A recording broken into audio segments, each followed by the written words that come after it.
everyone, welcome to my third sketchbook tour. This is the still life for this week's drawing. It took me a few days to get done with this one. We started with the still life in class. In class, all I had time to draw was really just kind of like the rough outline of the desk with the board behind it and the outline of the pieces, and I had done the shading of the cylinder with the ball. I was unhappy with it. I had finished all of that with just the desk, the table, the background of the board. Gosh, why are you so blurry? The background of the board, the apple, and the block, and I had done all of that. And then when I came to class last week, I had already finished it, and I told the professor that I was unhappy with it because it was too gray. So he suggested that I add the background because in my image, the background was really where the blackest black is. So when I did that, you could really see, and look, I went so dark with the shading. It's got a sheen to it, even with the matte pencils. But you can see back here there's really is the blackest black, even though with the light reflecting, it looks not that way. I'm really happy with the water bottle back here and this glass ceramic mason jar.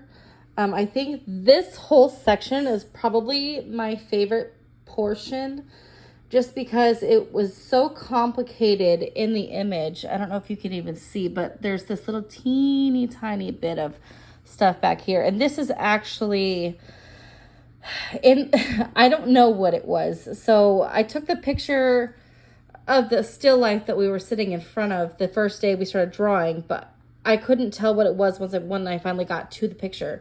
I think it was some sort of fabric. And it's connected to this box, I think, that I drew in back here. I don't know. Oh, gosh, it's blurry. You can see where I drew it in back here. And these are just like pieces of paper that are just stacked this way in the background. And then on this side, we've got this really beautiful cabinet that comes all the way through here with this white painted brick as the background. In the image that I originally took, the background extends all the way back here, but because my drawing was focused here, I didn't get to include that. So I just have this little tiny bit of black splash, but I really like the texture that I was able to add to the bricks. I feel like it looks very realistic. And I really love this wood. The part that I'm kind of sad about is this is actually the door, and this is like the steps in the next room. But you can't really tell what it is because there's not much going on in that image. I could have, I suppose, lowered the doorknob because the doorknob is actually up here in the image. And I could have lowered it here to make it make more sense. But by the time I thought about doing that, I'd already shaded this all black. And I was like, oh, it's too late now.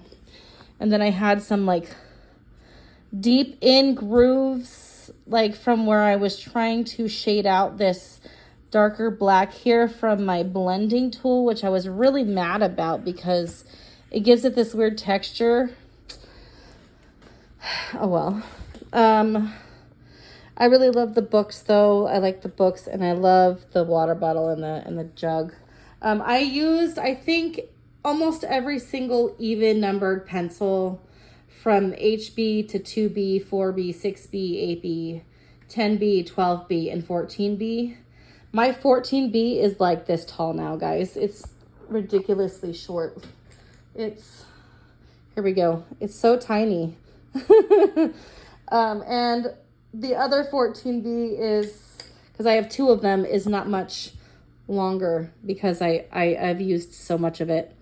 But I'm really happy with the details, with the wood grain.